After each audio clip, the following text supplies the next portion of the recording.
Arkansas, June 1945. The air hung thick and humid, carrying the scent of pine trees and red clay dust. Greta Hoffman stood in line outside the processing building at Camp Chaffee, her hands trembling despite the oppressive heat. The cotton dress they had given her felt strange against her skin after years in rough military-issue work clothes. Around her, other women shuffled forward, their faces drawn with exhaustion and fear. They had crossed an ocean as prisoners, crammed into the belly of a Liberty ship, and now they waited to learn their fate. Greta flexed her fingers, feeling the familiar sting of scar tissue pulling tight across her palms. The burns never really healed anymore. They just layered, one atop another, a map of pain written in damaged flesh. Her vision blurred at the edges, the permanent damage from 3 years of staring into welding arcs without proper protection. She blinked hard, trying to focus on the back of the woman in front of her. What would the Americans do with a welder? She had heard stories on the ship, whispered in the darkness between the metal walls. Stories of cruelty, of revenge, of prisoners worked to death in coal mines and factories. The Americans had lost sons and brothers too. Why would they show mercy? A guard called her name, mispronouncing it badly. Hoffman became Hoffman. Greta became something that sounded like Greta. She stepped forward, her heart hammering against her ribs. The processing room smelled of disinfectant and cigarette smoke. An officer sat behind a desk, a translator beside him. They asked her questions, her trade, her skills, her rank. When she said aircraft welder, the officer's eyebrows rose. He made a note, spoke to the translator. The translator, a woman with kind eyes and a Berlin accent, turned to Greta. "Your skills are needed. You will work in the camp workshop." Greta nodded, her mouth too dry to speak. She expected the worst. She had been trained to expect the worst. The Reich had taught her that weakness was death, that complaint was betrayal, that her body was merely a tool to be used until it broke. She had believed it once. Now she just endured. 3 days later, they took her to the workshop. The building sat at the edge of the camp, a long metal structure that gleamed in the morning sun. As they approached, Greta caught the familiar smell of metal and oil, the sharp tang of welding flux. Her stomach tightened. This was where it would begin, whatever punishment they had planned. The door opened and cool air rushed out. Air conditioning. She had forgotten such things existed. Inside, the workshop was clean, almost pristine. Workbenches lined the walls, tools hanging in neat rows. Ventilation fans hummed overhead. The floor was concrete, swept clean of debris. It looked nothing like the cramped, smoke-filled factory where she had spent the last 3 years. A man approached, middle-aged with graying hair and oil-stained coveralls. He introduced himself as Frank Morrison, the workshop supervisor. The translator followed, ready to interpret. Morrison led her to a welding station, and Greta's breath caught in her throat. On the bench sat equipment she had only seen in pre-war photographs. A proper welding helmet, its surface unmarred and clean. Thick leather gloves, the kind with reinforced palms and long cuffs. A heavy leather apron, stiff and new. Morrison picked up the helmet and Greta flinched involuntarily. He paused, his expression softening. Through the translator, he explained the helmet's features.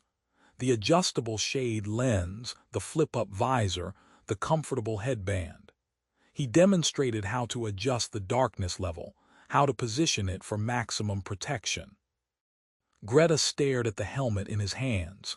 For 3 years she had begged her supervisors for proper equipment. For 3 years they had laughed at her. Weak, soft, unable to endure for the fatherland. She had welded with only a thin cloth mask, the kind that did nothing to stop the ultraviolet light from burning her retinas. She had watched the bright arcs with unprotected eyes until spots danced in her vision, until headaches became her constant companion, until the world began to blur at its edges. Her hands had suffered worse. Without gloves, the spatter from the welding rod had peppered her skin with tiny burns. Hot metal had seared her palms when she steadied pieces. The heat had cracked her fingernails, left permanent scars across her knuckles. She had wrapped her hands in rags sometimes, but even that was discouraged. It slowed production. It showed weakness. Morrison handed her the helmet. The weight of it felt substantial, real. The inside was padded, designed for comfort during long hours of work. She turned it over in her damaged hands, and something inside her chest began to crack. He picked up the gloves next. Thick leather lined with fabric, the fingers articulated for flexibility while still providing protection. He mimed putting them on, then handed them to her. Greta took them with shaking hands. The leather was soft, well-made. She slipped one glove on, and it fit perfectly. The lining felt cool against her scarred palm. She put on the second glove, and tears began to blur her already damaged vision. Morrison was still talking, the translator still interpreting. He explained the leather apron, how it would protect her torso and legs from sparks. He showed her the ventilation system, how it would pull smoke and fumes away from her face. He pointed to a chair near the workbench, explained that she was required to take a 15-minute break every 2 hours. Required, not permitted, required. The word echoed in her mind. For 3 years, she had worked 12-hour shifts with no breaks, standing the entire time because sitting was for the weak. She had breathed toxic fumes until her lungs burned, until she coughed blood into her thin cloth mask. She had pushed through exhaustion and pain because that was what the Reich demanded. That was what victory required. Morrison was demonstrating the shade settings now, flipping the lens from light to dark. He explained through the translator that she should start with a darker setting and adjust as needed, that her eyes were the most important thing, that eye damage was permanent, that she must protect herself. Greta made a sound, something between a laugh and a sob. The translator looked at her with concern. "Are you all right?" The question was absurd. All right. She was a prisoner of war, thousands of miles from a home that no longer existed in the hands of the enemy. But this enemy was giving her safety equipment. This enemy was telling her to take breaks. This enemy cared more about her eyes than her own officers ever had. She tried to speak, but her throat had closed. The helmet hung heavy in her gloved hands. Morrison was still talking, explaining something about the welding rods, the amperage settings, the proper technique for this particular job. His voice was patient, instructive, not harsh, not demanding, not dismissive. The crack in her chest widened. She thought of Oberst Fischer, her supervisor at the aircraft factory. His face red with anger when she had asked just once for proper eye protection. "You are building planes for the Luftwaffe," he had screamed. "Your comfort is irrelevant. Your safety is irrelevant. Only production matters." She had believed him. She had to believe him. To question was to be disloyal, and disloyalty meant the camps, the real camps, the ones people whispered about and never returned from. So she had welded without protection, day after day, month after month, year after year. She had felt her vision deteriorate, had watched the world become progressively hazier. She had burned her hands until the nerve endings died, and she could barely feel the heat anymore. She had done it all for the Reich, for victory, for Germany. And now she stood in an enemy workshop in enemy hands, and they were giving her a helmet. They were giving her gloves. They were telling her to rest. Morrison had stopped talking. He was watching her with concern, his weathered face creased with worry. The translator touched her arm gently. The kindness of that touch, the simple human concern, shattered what remained of Greta's composure. The sobs came from somewhere deep inside, a place she had locked away for 3 years. Her shoulders shook. Tears streamed down her face, hot and unchecked. The helmet slipped from her gloved hands and clattered on the concrete floor. She covered her face, but the thick gloves made the gesture awkward, almost comical. She was crying in front of her captors, showing the ultimate weakness, and she could not stop. Morrison said something in English, his voice gentle. The translator spoke softly. He says it is all right. He says you are safe here. Safe. The word was meaningless. She was a prisoner, but the equipment was real. The helmet on the floor was real. The gloves on her hands were real. The concern in Morrison's eyes was real. She sank onto the chair he had pointed to earlier, the one for mandatory breaks. Her body folded in on itself, and she wept like she had not wept since the war began. She wept for the years of pain, for the permanent damage to her eyes, for the scars that covered her hands.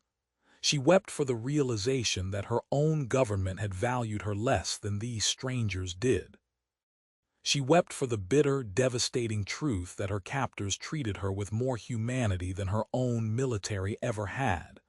The translator knelt beside her, speaking softly in German. "Take your time.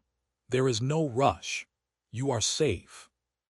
Morrison left and returned with a cup of water, cold and clean. He set it on the workbench within reach and stepped back, giving her space. Other workers in the shop had noticed the commotion, but Morrison waved them away. He stood at a respectful distance, his hands in his pockets, waiting patiently. Greta did not know how long she cried. Time seemed to lose meaning in that cool, clean workshop. Eventually, the sobs subsided into hiccups, then into shaky breaths. She pulled off one glove and wiped her face with her scarred hand. The translator offered a handkerchief, and Greta took it gratefully.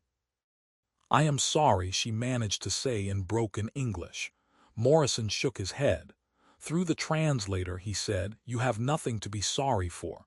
The translator hesitated, then added her own words. "He is a good man. He lost a son at Normandy, but he does not blame you. He believes in doing the work right, in treating people with dignity." Greta looked up at Morrison, at this man whose son she might have helped kill, indirectly, with the planes she had welded.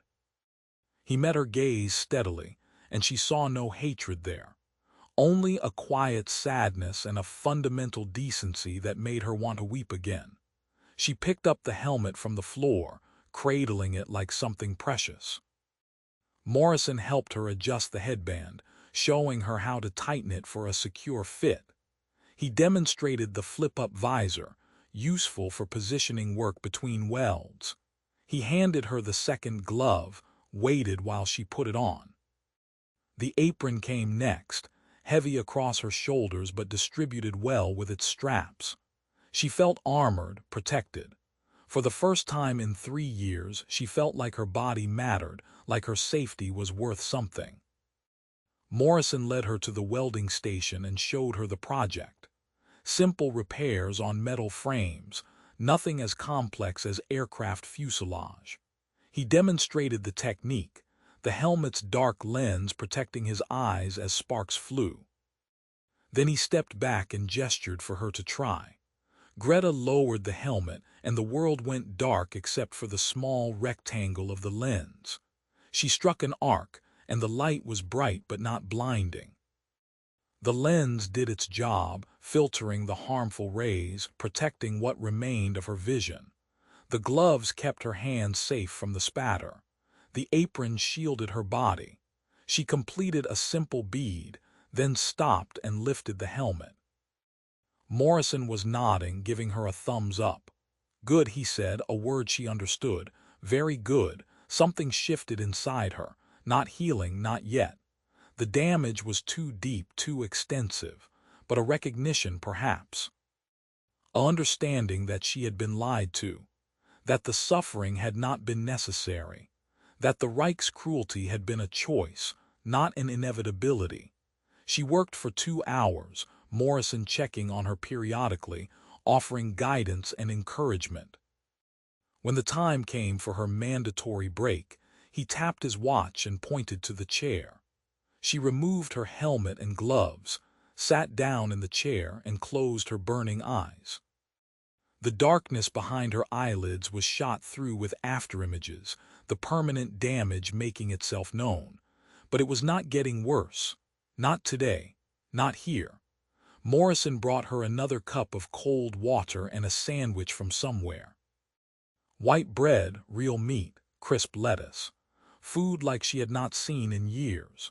She ate slowly, savoring each bite, and tried not to think about the rations she had survived on in Germany. Tried not to think about how the enemy fed her better than her own country had. When the break ended, she returned to work. The rhythm of welding was familiar, almost meditative. Strike the arc, move the rod, watch the metal flow together.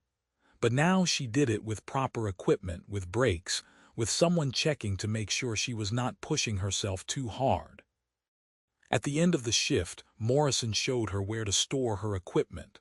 The helmet, gloves, and apron all had a designated spot with her name on it, not her prisoner number, her name. She would use the same equipment tomorrow and the day after and the day after that. It was hers. Through the translator, Morrison said, "You did good work today. I am glad to have you on the team." Greta nodded, not trusting herself to speak. She walked back to the barracks in a daze, her mind struggling to process the day. The other women asked her questions, wanting to know about the work, about the Americans, about what to expect. She showed them her hands, still scarred but unblemished by new burns. She told them about the helmet, the gloves, the mandatory breaks. Some of them did not believe her. Others began to cry. That night, lying on a clean cot with actual sheets, Greta stared at the ceiling and thought about the past 3 years. She thought about the pain she had endured, the damage to her body that could never be undone. She thought about the officers who had dismissed her suffering, who had called her weak for wanting basic safety equipment. She thought about the propaganda she had believed, about the superiority of the Reich, about the necessity of sacrifice. And she thought about Morrison, this enemy who had treated her with more dignity in one day than her own military had in 3 years. The realization was devastating. Everything she had suffered, every burn and scar and moment of agony had been unnecessary. The Reich could have protected her. They simply chose not to. They had valued production over people, ideology over humanity. And she had believed them. She had internalized their contempt for her own well-being. She had thought the pain made her strong, made her worthy, but it had only made her damaged. In the darkness of the barracks, Greta finally understood what she had lost. Not just her health, not just her vision and the full use of her hands, but years of her life spent in service to a system that had never valued her at all. The Americans were her captors, yes, but they had given her something her own country never had. They had given her safety. They had given her dignity. They had shown her that her well-being mattered. And that knowledge, that devastating, liberating knowledge, changed everything. She would work in that workshop for the next 2 years, until the camp closed and the prisoners were repatriated. She would weld with proper equipment, take her mandatory breaks, and slowly begin to heal in ways that had nothing to do with her body. She would learn that decency was not weakness, that caring for workers was not softness, that humanity could exist even between enemies. And she would carry that lesson home to a Germany that no longer existed, to a country that had to rebuild itself from the ashes of its own cruelty. The helmet, the gloves, the simple act of being treated like a person who mattered. These were the things that broke her, and in breaking her began to remake her. Years later, when people asked about her time as a prisoner of war, Greta would struggle to explain. How could she make them understand that captivity had been kinder than service? That the enemy had shown her more humanity than her own military? That the moment she received proper safety equipment had been the moment she truly understood what the Reich had been? Some things could not be explained. They could only be felt, lived, survived. But she never forgot that day in June 1945 in a workshop in Arkansas, when an American supervisor handed her a welding helmet and insisted she protect her eyes.